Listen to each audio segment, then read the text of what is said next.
इसके बाद मैं चलता हूं अगले क्वेश्चन की तरफ। In a stationary wave represented by this equation which is y is equals to 2a cos kx sin of omega t, the intensity at a certain point is maximum।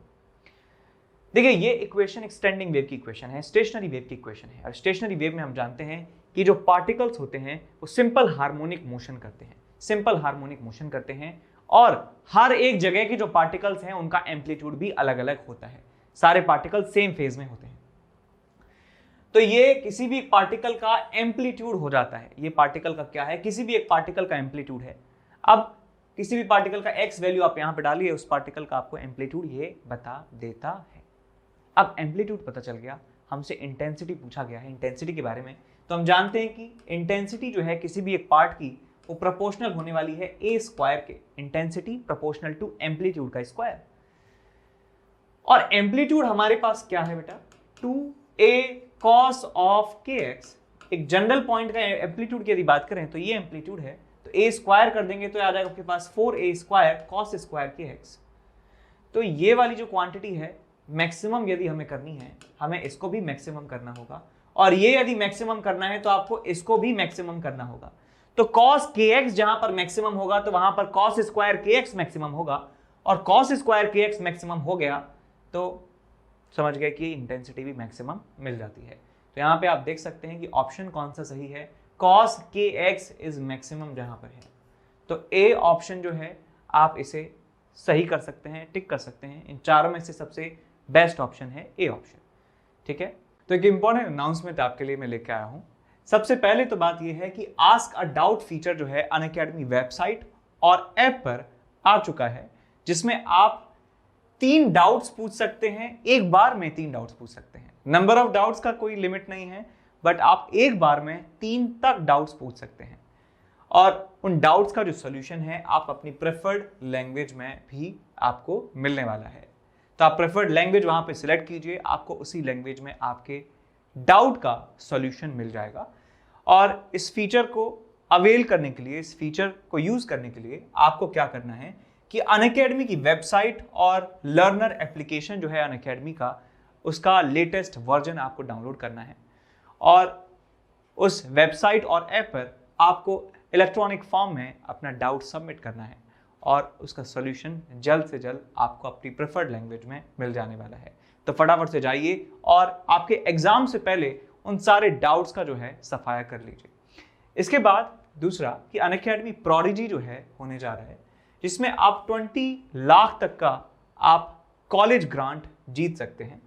ये 29 जनवरी को होने वाला है और 10 AM ऑनवर्ड्स इसकी timing होने वाली है। Class 7th, 8th, 9th, 10th, 11th and 12th के जो जेई मेन और नीट के एस्पिरेंट्स हैं वो इसे दे सकते हैं, और एक्साइटिंग स्कॉलरशिप और रिवॉर्ड्स यहाँ पर होने वाला है। आप कंपीट कर रहे होंगे एक ऑल इंडिया लेवल पर, तो इस टेस्ट को देने के लिए आपको करना क्या है, अनअकैडमी की वेबसाइट पे जाके आपको जहां भी कोड पूछा जाए तो एनकेसी सर लाइव कोड आपको इस्तेमाल करना है, जिससे आप फ्री में बिना कोई चार्ज दिए आप इस प्रोडिजी में एनरोल हो सकें, इस एग्जाम के लिए एनरोल हो सकें। और इसमें रिवॉर्ड्स और स्कॉलरशिप के बारे में बता देता हूं आपको कि जो रैंक 1 है उसके लिए मैकबुक एयर, और रैंक 2 और 3 के लिए आईफोन, आईपैड, इकोडॉट एंड अमेजॉन के ढेर सारे वाउचर्स यहाँ पे होने वाले हैं। और टॉप 10 बच्चों के लिए 100% तक स्कॉलरशिप, और अप टू 500 रैंक तक के लिए भी स्कॉलरशिप यहाँ पर आपको मिलने वाली है। इसके बाद प्रोडिजी की बात करते हैं कि 2 बैचेस यहाँ पे स्टार्ट होने जा रहे हैं। जो स्टार्टिंग डेट है 27 जनवरी है दोनों बैचेस के लिए, और दोनों ही बैचेस में टॉप एजुकेटर्स आपको पढ़ा रहे होंगे, और बैकलॉग का कवरेज भी आपको यहाँ पे मिलने वाला है। क्लास 11th का रिवीजन और क्लास 12th की प्रिपरेशन भी आपको यहाँ पर, भी क्या मतलब यही इसके लिए ही बैच है। तो 11th का रिवीजन और 12th की प्रिपरेशन यहाँ पे आपको मिलेगी, और इस बैच का नाम है आरंभ 2.0 मेन और एडवांस 2023 के लिए, और इसका नाम है अर्ली एंथ्यूज, और ये जेई मेन और एडवांस 2023 के एस्पिरेंट्स के लिए स्टार्ट होने जा रहा है। ठीक है, इसके बाद मेगा कॉम्बैट यहाँ पे होने जा रहा है, जेई मेन स्पेशल है। इसमें 21 क्वेश्चंस होने वाले हैं 60 मिनट्स में, और इसमें ढेर सारी स्कॉलरशिप है। जैसे प्रोडिजी में था ऐसे यहाँ पे भी ढेर सारी स्कॉलरशिप और रिवॉर्ड्स आपको यहाँ पे मिलने वाले हैं। आप देख सकते हैं कि क्या क्या स्कॉलरशिप है अप टू 500 रैंक के जो बच्चे हैं उनको भी यहाँ पे स्कॉलरशिप मिल रहा है। और रिवॉर्ड्स देख सकते हैं, MacBook air, iPhone, Fitbit, headphone, speaker and vouchers, ढेर सारे यहाँ पे इनाम होने वाले हैं। ठीक है, अब वापस चलते हैं अपने लेक्चर पर। इसके बाद आगे चलता हूं मैं अगले सवाल की तरफ। कुछ ऐसा, अ पल्स और a wave train travels along a stretched string and reach the fixed end of the string. It will be reflected back with.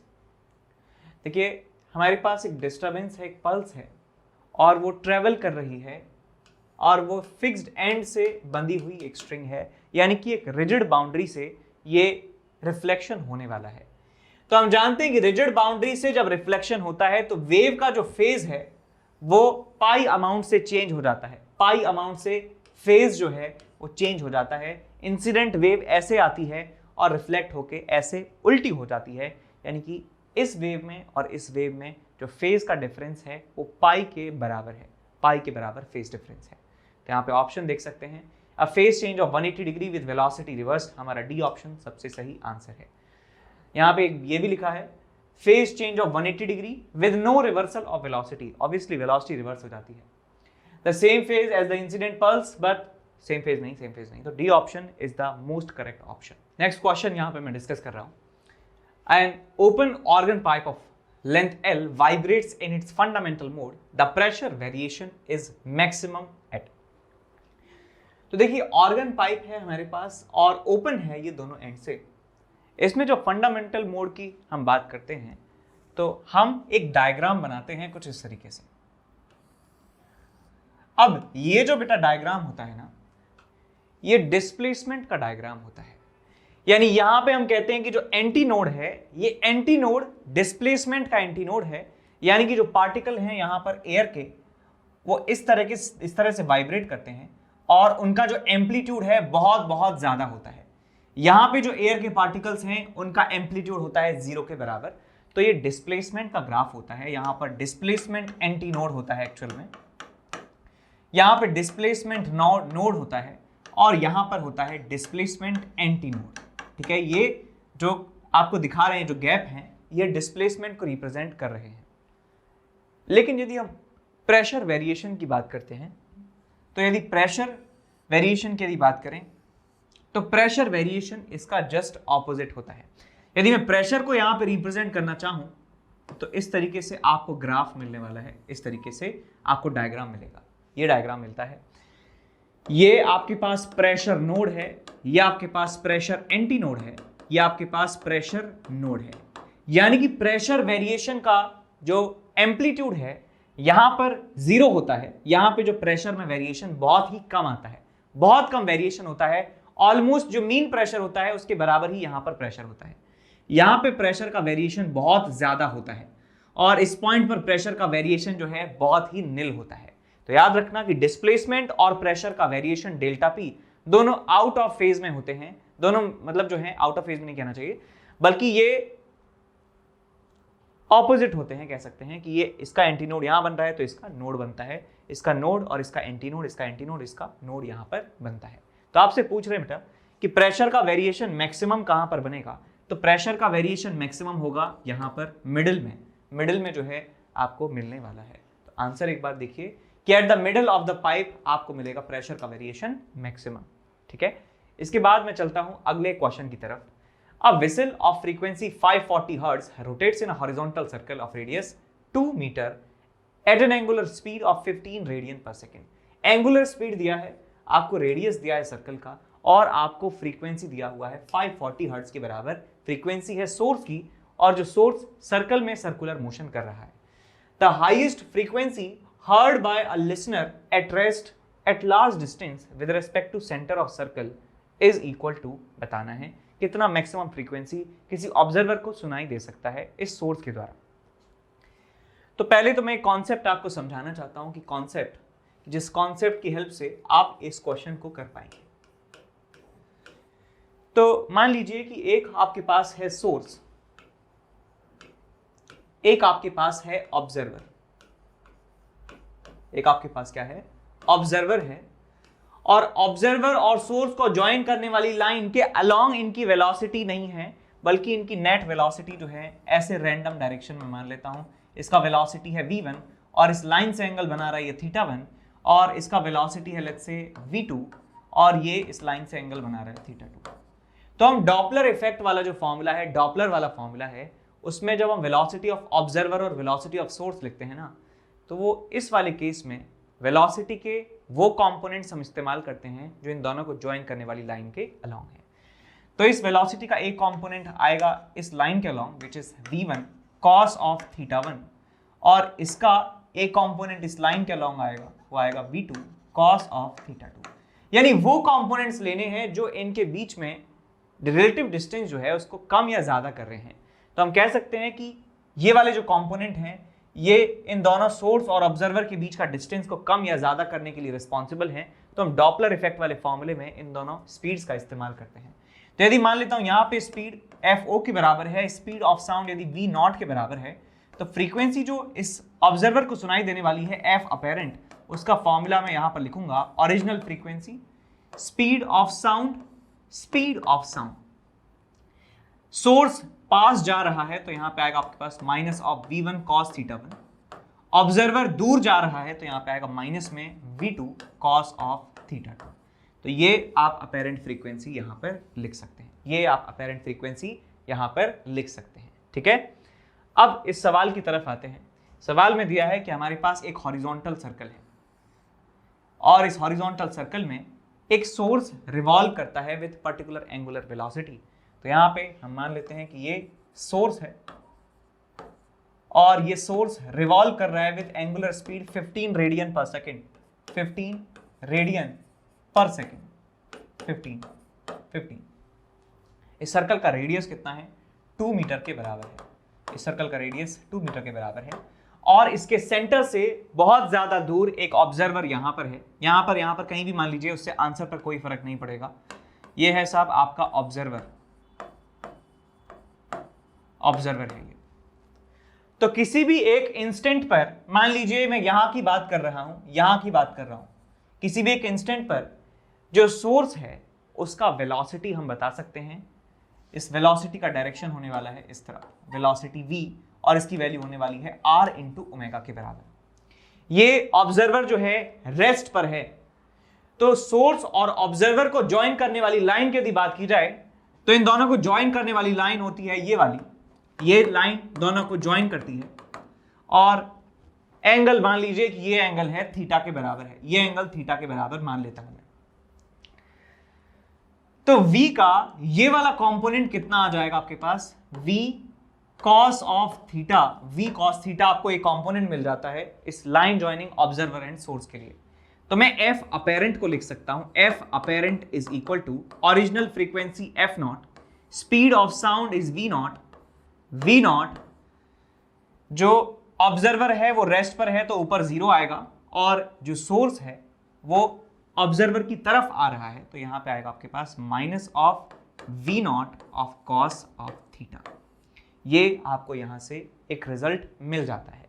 ठीक है, यदि मान लीजिए कि ये सोर्स जो है मान लीजिए यहां पर होता और इसकी वेलोसिटी जो है होती इस तरफ और इन दोनों को ज्वाइन करने वाली जो लाइन है उससे ये एंगल बना रहा होता लेट्स से थीटा के बराबर, तो यहां पर हम प्लस लगा देते, तो नीचे प्लस या माइनस कुछ भी आ सकता है। अब ये अपेरेंट फ्रीक्वेंसी है, इसकी वैल्यू हमें मैक्सिमाइज करनी है। क्वेश्चन में देखिए दिया हुआ है कि मैक्सिमम फ्रीक्वेंसी जो है, हाईएस्ट फ्रीक्वेंसी कितनी वो सुन सकता है। तो मैक्सिमम फ्रीक्वेंसी निकालने के लिए आप देख सकते हैं कि ये वैल्यू कांस्टेंट है, ये वैल्यू कांस्टेंट है, ये वैल्यू कांस्टेंट है और ये जो वैल्यू है v वो कांस्टेंट है। लेकिन cos थीटा जो है इस बात पर ये डिपेंड कर रहा है कि अलग अलग वैल्यू अलग अलग जगह पर अलग अलग थीटा बन रहा है। तो मैं कह सकता हूं बेटा यदि cos थीटा, यदि यहां पे प्लस हम ले लेते हैं, प्लस हम ले लेते हैं तो cos थीटा की जो वैल्यू है वो -1 के बराबर होनी चाहिए।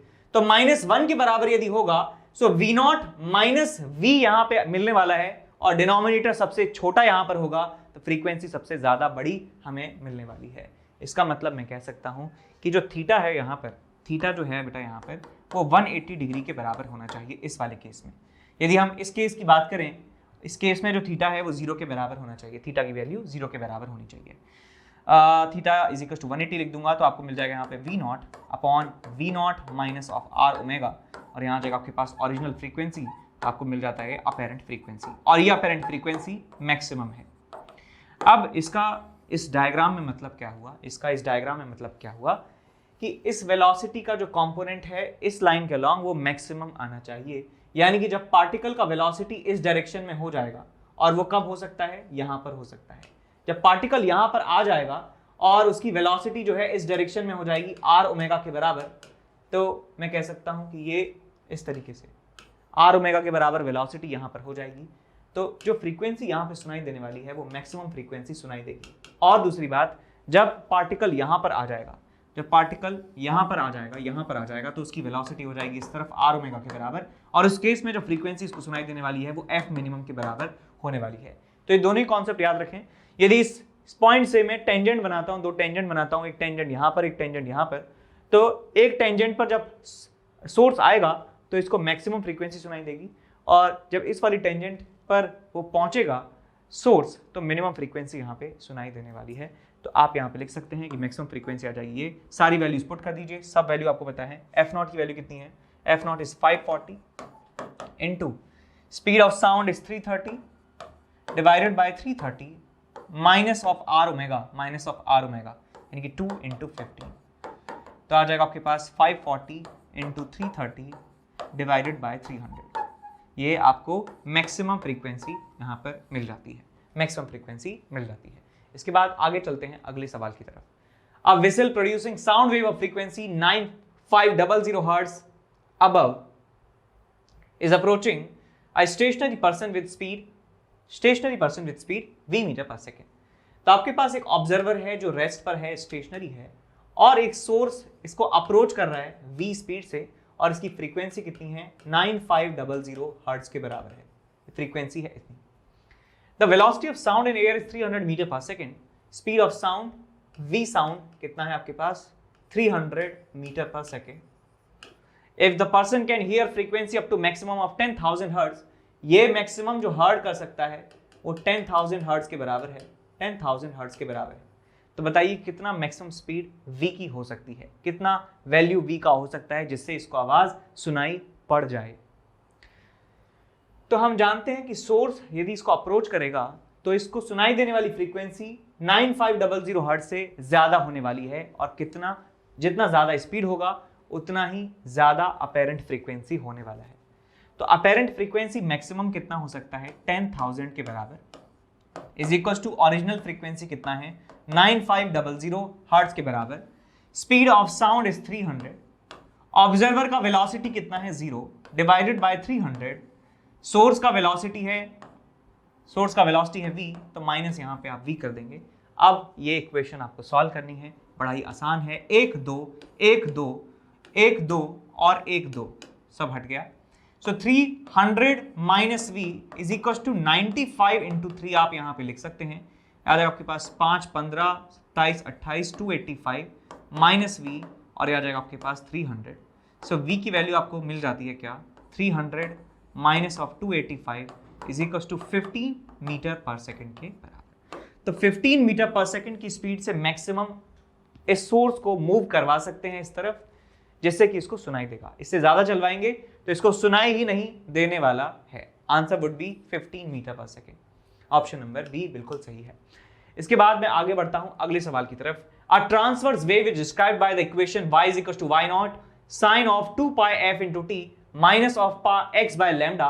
The maximum particle velocity, particle का मैक्सिमम वेलोसिटी, देखिए पार्टिकल यहां पर SHM कर रहे हैं, उनकी मैक्सिमम वेलोसिटी हो सकती है a ओमेगा के बराबर। a की वैल्यू कितनी है, y नॉट के बराबर है। a is amplitude y not, और बात करूं मैं यहां पे ओमेगा की वैल्यू है यहां पर 2 पाई f के बराबर। ओमेगा की वैल्यू कितनी है, 2 पाई f के बराबर।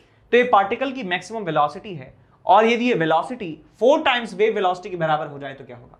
तो यहां पे वेव वेलोसिटी की बात करें, वेव वेलोसिटी होता है ओमेगा बाई के, या इसको लिख सकता हूं omega upon 2 pi by lambda. तो बस यहां पे देखिए यही चीज करना है आपको। ओमेगा को लिख सकता हूं मैं 2 पाई एफ ओमेगा को, और यहां लिखूंगा लैम्डा अपॉन 2 2 पाई से 2 पाई गया, एफ लैम्डा आपको मिल जाता है यहां से, एफ लैम्डा। तो Y naught into 2 pi F is equal to 4 times F lambda. ये हमें सवाल में दिया है, एफ से एफ चला गया, 2 से 2 चला गया, और आपको क्या मिल जाता है, आपको पूछा क्या गया है, इज इक्वल टू एफ। तो हम कह सकते हैं कि वाई नॉट पाई जो है किसके बराबर होना चाहिए, 2 लैम्डा के बराबर होना चाहिए। Y naught pi is equal to 2 lambda. Lambda की वैल्यू पूछी है तो कह सकता हूं Y naught pi by 2, Y naught pi by 2, आपको यहां से आंसर मिल जाएगा Y naught pi by 2, Y naught pi by 2, option number D बिल्कुल ठीक है। आगे बढ़िए अगले सवाल की तरफ। An observer starts moving with uniform acceleration towards a stationary source of frequency f naught। एक स्टेशनरी सोर्स है, रेस्ट पर है, एक ऑब्जर्वर एक्सेलरेशन ए से मूव करना स्टार्ट करता है, एक्सेलरेशन ए से मूव करना स्टार्ट करता है सोर्स की तरफ, और इस सोर्स का फ्रीक्वेंसी कितना है बेटा, एफ नॉट के बराबर है। तो अपेरेंट फ्रीक्वेंसी और टाइम के बीच में आपको रिलेशन बताना है, क्या होगा, अपेरेंट फ्रीक्वेंसी और टाइम के बीच में आपको रिलेशन बताना है। तो देखिए इसका एक्सेलरेशन ए है और ये स्टार्ट करता है रेस्ट से, स्टार्ट करता है रेस्ट से, तो किसी भी एक इंस्टेंट ऑफ टाइम पर, किसी भी इंस्टेंट ऑफ टाइम पर क्या होगा, ये यहां से यहां पहुंच जाएगा, और इसकी जो वेलोसिटी है वो हो जाएगी velocity is equals to initial velocity plus acceleration into time T. तो आ जाएगा आपके पास at, इसका वेलोसिटी कितना हो जाएगा, at के बराबर। तो मैं अपेरेंट फ्रीक्वेंसी लिख सकता हूं f is equal to original frequency f naught, speed of sound is let's say v naught, minus plus minus speed of observer, observer पास जा रहा है तो यहां लिखूंगा मैं at, और नीचे आ जाएगा आपके पास speed of sound plus speed of source, source rest पे है तो यहां पे आप 0 लिख दीजिए। तो यहां से अपेरेंट फ्रीक्वेंसी f और टाइम के बीच में आपको रिलेशन साफ साफ मिल रहा है, f is equal to F naught plus में F naught A divided by V naught into T. तो y is equals to c plus M X, ये वाला रिलेशन आपको मिल रहा है। यहां पे स्लोप की वैल्यू है ये, और y इंटरसेप्ट एफ नॉट के बराबर है। तो यहां पे मैं कह सकता हूं कि एक स्ट्रेट लाइन जिसका इंटरसेप्ट y इंटरसेप्ट पॉजिटिव है और स्लोप भी एक पॉजिटिव क्वांटिटी है, तो ग्राफ जो अपेरेंट फ्रीक्वेंसी और टाइम के बीच में बनेगा ना, वो ग्राफ बनेगा कुछ ऐसा, ऐसा ग्राफ फ्रीक्वेंसी और टाइम के बीच में बनने वाला है। चेक कर लीजिए कौन सा सही है, ऑप्शन नंबर डी सबसे सही आपको दिया हुआ है ऑप्शन। इसके बाद आगे चलते हैं। Source and observer both starts moving simultaneously from the origin along the X axis and other along the Y axis. Source X axis के अलोंग चलता है और जो ऑब्जर्वर है वाई एक्सिस के अलोंग चलता है।